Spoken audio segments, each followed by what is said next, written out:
मोसानो गोसो जानाय सुबुंफोरनि थाखाय आर्ट एंड मोशन डांस स्टुडिअ'आ 16 साननि इन्टेन्सिव सामार डांस केम्प खुंफुंनाया दिनै जोबलांबाय। क'क्राझार सोहोरनि जेडी र'डआव थानाय आर्ट एंड मोशन डांस स्टुडिअ'आ 5 जुलाइनिफ्राय 22 जुलाइसिम गासै 16 साननि इन्टेन्सिव सामार डांस केम्पखौ खुंफुंनाय जादोंमोन। क'क्राझार सोहोरनि आर्चिभार भवनाव दिनै जोबथा सानखालि सोलोंसाफोरनो फोरमानलाइखौ गथायनानै होयो। लोगोसेयैनो साबसिन मोसानो हानाय सुबुंनो सेथि बान्था हिसाबै 2000 रांजों लोगोसे ट्रफी, नैथि बान्थायाव 1500 रांजों लोगोसे ट्रफी आरो थामथि बान्थायाव 1000 रांजों लोगोसे ट्रफीखौ राननानै होदों। मख'नो गोनांदि सोलोंसाफोरा जोबथा सानाव गावसोरनि 16 सानाव माबायदि रोंगौथि जानो हादों बेखौ बिमा-बिफाफोरनो दिन्थिफुङो। ओके, गिबियावनो गासै रादाबनिसिम गोजोन हामलायनायखौ जासिहरनो थाबाय। जोंना 16 डेज जानाखि इन्टेन्सिभ सामार डान्स केम्प बेयो जोबनानै थांबाय। दिनै क्लोजिं सेरेमनि फाइनाल जाहैबाय, ग्रेन्ड फाइनाल। जों बेवहाय कम्पिटिशन लाफानाय जादों, सल' डान्स कम्पिटिशन। ओमफ्राय केम्पआथ' केम्प जानानै थांबाय जोंना 5 जुलाइनिफ्राय लानानै 22 जुलाइसिम जोङो खालामबाय। फेकाल्टिस फैदोंमोन बाहेरानिफ्राय 4, बेबो मोजाङै मोजां जोबनानै थांबाय। दानिया बेवहाय गोबां रोखोमनि स्टुडेन्टसफोर फैदों, जेरेखम सोरबा एकदम 0 लेभेलनि स्टुडेन्ट, जाय गथ'फ्रा माने मोसानायनि एबो मिथिया बिबो मिथिया। ओमफ्राय माखासे फैबावदों जायहा माने एसेबाबो एक्सपिरियेन्स दंखायो, आरो जोंनिबो स्टुडेन्ट दंफादेरखायो आरो बावहाय। स' बावहाय 16 डेजआवहाय जोंना डेइलि जादों क्लासा, एकदम हार्डक'र माबा आरोना, माने बिसोरखौ प्रेक्टिस होनाय 2 आवार्स करि। स' बावहाय जों खालि डान्सल' फोरोङाखै, बेवहाय जोङो नलेज फोरोंदों। स' डान्सजों लोगोसे जोङो मा डिसिप्लिन सोलिलांनांगौ दङ, स' नों गावखौ माबोरै इमप्रुभ खालामलाङो, टेकनिकेलि नों माबोरैहाय नोङो डेभेलप खालामगोन गावनि बडिखौ, जों बेफोरखौ गासिखौबो ट्रेनिं खालामनाय जाहैबाय। ओमफ्राय जोङो 22 जुलाइ खालि जोङो बिसोरखौ एग्जाम बायदिबो लादों। ओमफ्राय बिनि भिडिअफोरखौ जोङो माखासे हरगोन। जा बिसोरो जि बुस्थुआवहाय मिउजिक प्ले खालामनाय लोगो लोगो बिसोर गावनि मोदोमखौनो सोमावनो हायामोन, माने माइन्डआ ब्लेंक जायो, मा खालामगोन मा मागोन। खिन्थु जों बेखौ रिजाल्टखौ बेखौनो नुनो मोन्दोंखि गथ'फ्रा माने दा गावनि मोदोमखौ एसेबाबो सोमावनो हानायाव फैबाय आरो एसे स्टेप खालामनो हानाय माबायाव पावाराव फैबाय आरो गथ'फ्रा। माने बेखौ जों रोंनायखौ जोबोद बेखौ नुनानै जों गोजोननाय मोन्दों गोसोखौ। आरो जों बेखौनो लुबैखायोखि माने दानि जानाखि जेनेरेसन, दानि जानाखि बादायलायनायनि जुग, आपग्रेड जाबोगासिनो दं, गासैबो आपग्रेड जाबोगासिनो दं। सिगां जेरेखम इसिबां माने डेभेलप नङामोन, दा बहुत डेभेलपआव फैबाय। गथ'फ्रा बिराद गोसो होयो दानिया, पेरेन्टस सापर्ट होयो। बै समाव जों पेरेन्टस सापर्ट मोनामोन। ओमफ्राय दा गथ'फ्रा खायफा गोसो गोनां गथ'फ्रा आरोना, गोसो गुदुं गथ'फ्रा एकदम थाब इमप्रुभ जागासिनो दं आरोना, जों बेखौ नुनो थांगासिनो दङ। ओमफ्राय जोंना बेनो थांखिया, जों सानसे समावहाय जोङो बैसो जाहैगोन, जों एसे बोरायहैयोब्ला जों माने जों मेबि जों फोरोंनो हाया जाहैगोन। स' जों मा बेखौनो लुबैनायाखि जाहाथे मिस इनफरमेसन आरोना, जेनेबा नलेज गैयालासिनो जास्ट मोसानाय जानला मानला फोरोंलांनाय, बे बुस्थुआ जाहाथे जोंनि एरियायाव जाया। जों बेखौ लानानै जों बिसोरनो जेसेबां हायो जों माने ट्रु नलेज आरोना, अरिजिनेलिटि डान्स जे बुस्थुखौ होनो, बै समाव गैयामोन गोदोहाय। दा बे बुस्थुआ फैगासिनो दं, आपग्रेड जागासिनो दं। जों बेखौ माने जेनेरेसननो जाहाथे जों होलांनो नाजादों, जे बुस्थुखौ जोङो बे माने जेनेरेसन जों होलांनाय माने जों उनाव गैला, माने बे जेनेरेसना सोरबा टिचार लाइनाव हाबबाय, सोरबाया अबेबा स्कुलावहाय मावहैबाय, माने टिचिं लाइनाव हाबनाय लोगो लोगो बिसोर मोनसे जों जि बुस्थुखौ फोरोंनानै गालांदों, जायहा माने नलेज मोनहैदों डान्सनि बागै, स' बेफोरो माने फोरोंहैनायनि केपासिटिखौ मोजाङै बुजिहैगोन आरोना। अनसुमै बसुमतारी। बे क'क्राझारनिफ्रायनो। सामार केम्पआव मा फोरोंखो सारमोना?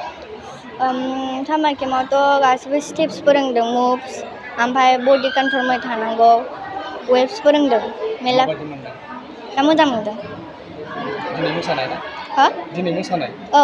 मा मोसानाय? दिनै आंथ' फ्रि स्टाइल्स मोसादों। माब्लानिफ्राय मोसानो सोलोंदों? आं 1 year जाबाय। 1 year। न'आव मोसाबाय थायो नोंथां? मालाबा मालाबा। ओमफ्राय फांसन प्रग्रामफोरावलाय मोसायोना मोसाया? मालाबा मालाबा फैबा। मोसानानै माबायदि मोनो? मोजां मोनदों, ओमफ्राय बडिया आपग्रेड जादों। मोसालांबाय थानो गोसो? क्या नाम है? अद्विता भट्टाचार्य जी। कहाँ से? मैं कोकराझार से, सुभाषपल्ली। समर कैंप में क्या क्या सीखा? समर कैंप पे सीखा कि डांस को कैसे अच्छा बनाना है, डांस क्यों इम्पोर्टेंट है, और ज़्यादा मूव्स भी सीखा, बहुत कुछ। बहुत अच्छा लगा। कब से सीखा है डांस? इधर मेरा art and motion dance studio में मेरा 1 year कंप्लीट होने वाला है, और डांस में सीख रही हूँ बचपन से। अब तक कैसा इम्प्रूव हुआ हाँ? डांस के इम्प्रूव कैसा हुआ, डांस करते करते हो गया है मेरा। वो सीखते सीखते सर से मैम से सीखते सीखते मेरा डांस अच्छा, मतलब उन लोग ने ऐसा गाइड किया मुझे कि मेरा अच्छे से डांस मूव मतलब क्लियर हो गया। आगे भी डांस करना चाहते हैं? हाँ आगे भी डांस हाँ आज क्लोजिंग सेरेमनी है, कैसा लगा? हाँ, आज क्लोजिंग सेरेमनी है, पार्टिसिपेट करके कैसा लगा? बहुत अच्छा लगा। कौन सा क्लास में करते हैं? मैं भी क्लास 5 में हूँ, हाँ, कौन सा स्कूल? Don Bosco. आंनि मुङा प्रकाश बसुमतारी। मा मा सोलोंदों? जोङो वेस्टार्न हिप हप सोलोंदों, ओमफ्राय बिदिनो मेरला स्टेपफोर दङ वेस्टार्न हिप हपनि, बेखौ सोलोंनो मोन्दों जोङो बे सामार केम्पआव। मोसानानै माबायदि मोनखो? मोजां मोन्दों। मोजां मोनदों। उनाव मोसाबाय थागोन ना? औ। गोरोंसा नार्जारि। बबेनिफ्राय फैदों? हा? बबेनिफ्राय? गामिया बबेयाव? आ न'आ बबेयाव नोंना? रुपाथि नोगोर। खाथिनिनो। मोसानानै माबायदि मोनदों? मोजां। मोजां मोनदों। मा मोसानो हाखो? हा? मा मोसानो हाखो? मा मा मोसानाय फोरोंखो सारमोना? सारमोना मा ओरैनो सोलोंखो नोङो? सानमोननिफ्राय औ। ओरैनो मोसानायारि करिय' ओमफ्राय लकिं वेकिं ओमफ्राय बाउन्स ओमफ्राय ओमफ्राय मा? दिनै मा बाउन्स मोसानाय नोङो? हा? दिनै मा मोसानाय कम्पिटिसनाव? गोरबो बिखाखौ मोसादों। मा क्लासाव फरायो? 4 मोसालांबाय थागोन नों उनाव? उम। मोसानो गोसो? बबेनिफ्राय फैदों? खारगाव। हा? खारगाव। माबायदि मोनदों मोसानानै नैबेयाव? मोजां मोनदों। मा सोलोंनो हाखो? मा मोसानायखौ सोलोंदों? हिप हप मेरला टाइपनि डान्स सोलोंबाय। दिनै मा बाहागो लानाय? मा मोसानाय दिनै कम्पिटिसनाव? कम्पिटिसनाव मोजां मोनो। उनाव माबायदि मोसानो गोसो इयुनाव? इयुनाव डान्सार जानो मोजां। नबजित नार्जारि, प्रनिता सोरगियारि मिथिया बिसोरबायदि जागोन दा? मिथिया। जानो गोसो? बबेनिफ्राय फैदों? खाग्राबारिनिफ्राय दा टाउनाव थाफैबाय। मोसानानै माबायदि मोनदों आरो मा मोजां। सोलोंनो हाखो? मोजां, ओमफ्राय हिप हप बायदिफोरखौ दिनै मा मोसानाय? दिनै मिर्चि।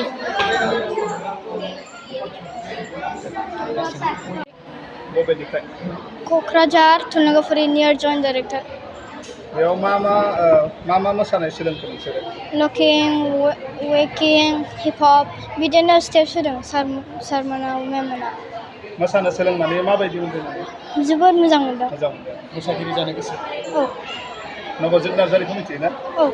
बेबायदि जागोन? न'आव मोसाबाय थायो नामा नों? औ। न'आव मोसायो। ओमफ्राय फांसनफोरावलाय मोसागोन ना मोसाया? मोसायो। मोसायो। दिनै मा मोसादों बेयाव? दिनै औ। आं हिप हप बिदिनो बर' डान्स बिदिनो। जैसे कि first of all thank you art and motion dance studio and उनके जो फाउंडर है, ऑनर है एंड टीचर्स है, इंस्ट्रक्टर है पुंखा एंड पाखुन, उन दोनों को दिल से धन्यवाद। Thank you so much as a जज मुझे यहाँ पे बुलाने के लिए, उस काबिल समझने के लिए। और मैं जब यहाँ पे आया पहले जो शो बच्चों ने किया, बच्चे इतने स्मार्ट हो चुके हैं, मतलब उन्हें कोरियो की ज़रूरत ही नहीं पड़ रहा है। वो लोग म्यूज़िक सुनते ही खुद से एक जो एक्चुअली क्या होता है, मतलब हम लोग सीखते हैं ना तो डांस कोरियो देने के बाद बच्चे फिर करते हैं, लेकिन अभी क्या हो रहा है, मैं इन दोनों के अंडर जो बच्चे सीख रहे हैं उन्हें देख रहा हूँ कि वो लोग म्यूज़िक सुनते ही खुद से एक म्यूज़िकलिटी से लेके मतलब कोरियो का ज़रूरत ही नहीं पड़ रहा है। वो लोग खुद से वो फ्री स्टाइल जिसे कहा जाता है, तो वो लोग कर पा रहे हैं कुछ। तो ये इतना जल्दी जो इम्प्रूवमेंट आ रहा है इतने छोटे बच्चों में, वो तो बच्चे लोग इतने स्मार्ट है ही पहले से, लेकिन कहते हैं ना कि सही नॉलेज, मतलब जैसे कि कहते हैं ना हम लोग लक, LUCK, learn under correct knowledge. तो इनके अंडर जो बच्चे सीख रहे हैं तो उन्हें फटाफट वो मतलब बेसिक से लेके एडवांस लेवल बहुत जल्दी इम्प्रूव हो रहा है, क्योंकि वो टेक्निक पहले हम लोग पहले क्या था बस करना है, डांस करना है, लेकिन टेक्निक क्या है, जैसे क्लासिकल डांस होता है अलग अलग स्टाइल, उनका एक टेक्निक रहता है, लेकिन वेस्टर्न में पहले ऐसे पता नहीं था लोगों को। लेकिन अभी जो सही नॉलेज, हाँ, स्ट्रीट स्टाइल कैसे होता है, उनका क्या क्या टेक्निक होता है, वो सब चीज़ें अभी पता चल रहा है बच्चों को। और एक जनरेशन तो दूसरे जनरेशन सही नॉलेज के साथ जा रहा है। तो मैं इतना ही बोलूँगा, all the very best both of you, Pakhon and Punkha, and thank you so much. तो जब 92-3 से मैं डांस कर रहा हूँ एकदम बचपन से, और जब मैं इंस्पायर हुआ था प्रभुदेवा सर से, जब 96 या 7 में उनका एक हमसे मुकाबिला सॉन्ग आया था, तो टीवी में, तब तो इंटरनेट वगैरह उतना नहीं था, तो डांस देख के हम लोग पागल हो गए थे सब। 90s के टाइम में प्रभुदेवा सर क्या कहते हैं, उन्हें गॉड माना जाता आज अभी भी, और उस टाइम माइकल जैक्सन थे, तो उनका सीडीज़ देख देख के हम लोग टीवी में ऐसे उनको कैसे कॉपी कर सकते हैं, तो वहाँ से इंस्पायर हुए और चलते आ रहा है। फिर उसके बाद रियलिटी शोज़ वगैरह, फिर बाहर जाना, वहाँ से ट्रेनिंग लेना, धीरे चीज़ें, फिर अप्स एंड डाउन। लेकिन एक मतलब नशे के साथ साथ एक क्या कहते हैं, मतलब कैरियर तक, इस चीज़ को कैरियर तक लेके जाना, तो अच्छा खासा अभी वही चीज़ कि बच्चों को समझाना, पेरेंट्स को समझाना बहुत ज़रूरी है कि हम इसको भी कैरियर एज ए प्रोफेशन लेके जा सकते हैं। एक्चुअली आसाम बोंगाईगांव से हूँ, बिलोंग करता हूँ, और ऐसे तो काम के वजह से बाहर ट्रैवल वो सब रहता ही है, तो ऐसे बेसिकली मैं बोंगाईगांव से हूँ। The Kokrajhar Government College introduces one-year PG diploma course in the Department of Journalism and Mass Communication, which is the first ever department in the district of Kokrajhar.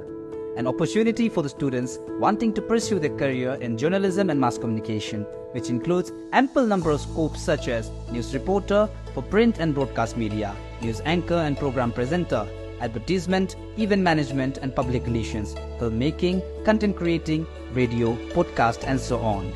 At the Department of Journalism and Mass Communication, we provide the students with holistic teaching learning environment with experienced and qualified teaching faculties, well-equipped smart class, well-furnished and up-to-date multimedia lab, production studio for print, TV and radio, engaging practicals and field activities. Online submission of forms starts from 15th July to 28th July. For more information regarding the admission, visit our college website at www.kgc.edu.in. You can also scan the QR code to apply for the admission. For further queries, you may contact in the numbers given below. Minimum eligibility for admission is bachelor's degree in any discipline from a recognized university.